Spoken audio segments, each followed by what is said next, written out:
Kanu hay party tu kan ko ya.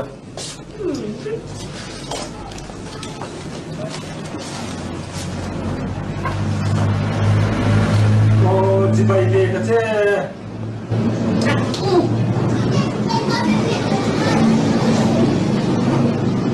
Anto.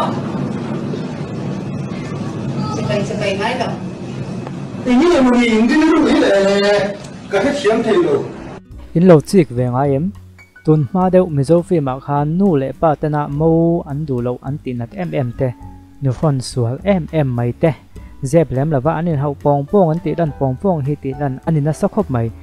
chu chuan nge en tiang kan ti chuan kha tiang tok kha mizo zinga an lo tam te na ni kan fi ma te kan movie anga te hianin hemi kan nun phunga thiru thleng hi kan telang tlang puya mizo film than khata ang lo kan tin than chu kan ni tin nun phunga thleng ngai lo oi om lo lu tuk kan ti dan thuna wang te ani ve le tho boka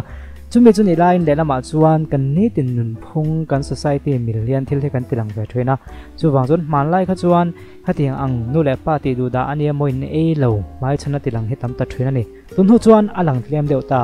ngatinge kan ti chuan khatiang kha kan chi ngai to lo nu khon sual tak tak te po an meu to lo tun lai a chuan mi an fel to nu le pa mona a nu le pa ko du lo ti te po hi sei tu om ve zo ma sen meu to lo nei ti nan soi thoina chu ta chuan mizo te ma kan son ati do thei do wang a zong chuan ni do ma se hi pom zong ni vem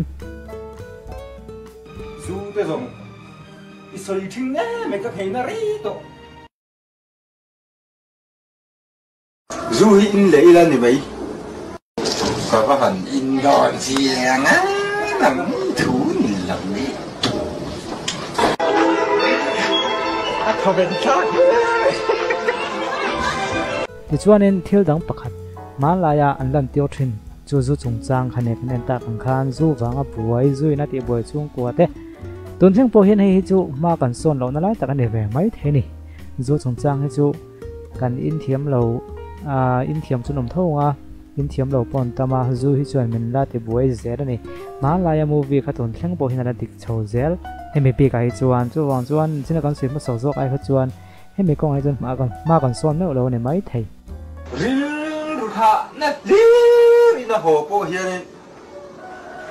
Zu hi in le ila ni bai. Ti pi ka so ma zu kan in le to.